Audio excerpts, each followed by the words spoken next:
Senator from New Jersey. Madam President, I ask unanimous consent to speak as a morning business for up to 20 minutes. Senator is recognized.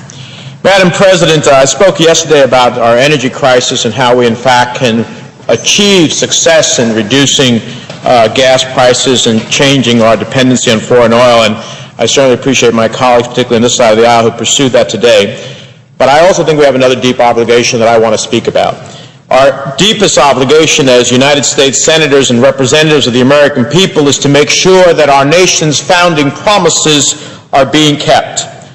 With a few strokes of Thomas Jefferson's pen, we were told that life and liberty would be unalienable rights, that a chance to seek happiness would be something to which we are all entitled. Our rights grew over time, and over time we grew out of restrictions of who was entitled to those rights. African Americans threw down the chains of slavery.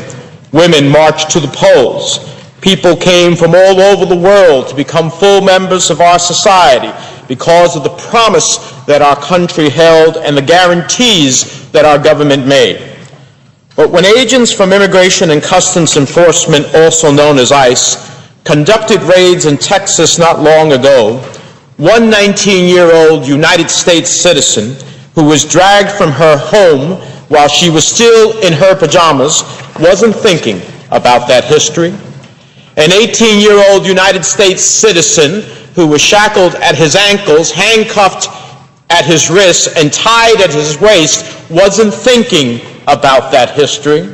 They were thinking to themselves, my God, what's happening to me? What's going to happen to my family? And what's happening in my country? When ICE agents banged on the door of a United States citizen named Arturo Flores and pushed their way into his house in Clifton, New Jersey without showing a warrant, and when agents in North Bergen, New Jersey stormed into the house of a legal immigrant named Maria Argueta in the middle of the night and held her without cause, taking her away from her family for 36 hours, those loud knocks on the door quickly woke these law-abiding individuals up from their American dream. Now, hearing these examples, some people might not hear really well. They might say, well, this is what happens when people enter this country without going through the proper channels. I hear it all the time because it's the mantra of people who defend ICE raids. But these aren't undocumented immigrants getting pulled from their homes in the dead of night. They are United States citizens who are targeted because of their race, targeted because of their color, denied every fundamental right guaranteed by the United States Constitution. Now, our fellow citizens may not have been surprised that they were yanked from their homes.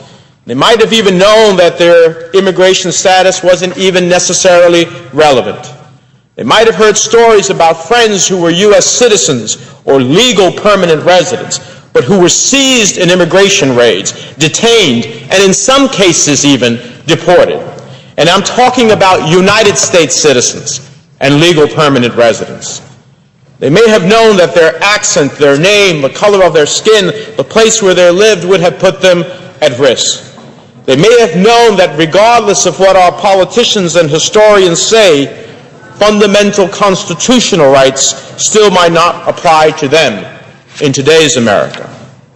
Now, we've been hearing these stories for too long, and it's time that they were told on the floor of the Senate, because together we need to face a blunt reality. Our legitimate desire to control our borders has too often turned into a witch hunt against Hispanic Americans and other people of color. Common sense repeatedly loses out to hysteria, and agents of intolerance repeatedly jump over the legal protections to which every single American is entitled. Now, I'm going to tell just a few stories today, but there are plenty of others like them.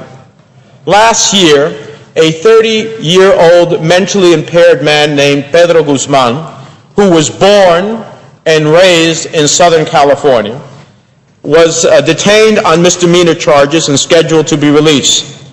He's a U.S. citizen, but somehow his accent, his name, the color of his skin must have convinced immigration authorities otherwise. So instead of returning him to his home, they decided to deport him to Mexico. Even after immigration authorities realized their horrible mistake, they made no significant effort to correct it. Pedro attempted several times to cross the border home to the United States, of which he was a citizen, and was repeatedly turned away. He was forced to wander the streets of Tijuana, eating out of trash cans to survive, a United States citizen. His mother, Maria, was worried beyond belief and took off time from her job to search for Pedro. Finally, 3 months after he'd been illegally deported, Pedro found his way home. When he came back, his mother said, after so much trauma, only half of her son had returned. Each of us in this country has to think, what if that happened to me? Why couldn't that happen to me next? And what would happen to my children if I was taken away under those circumstances?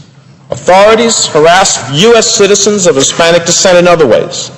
Last fall, under the cover of darkness, a dozen immigration agents stormed into the Long Island home of Peggy de Rosa Delgado, a United States citizen and mother of 3.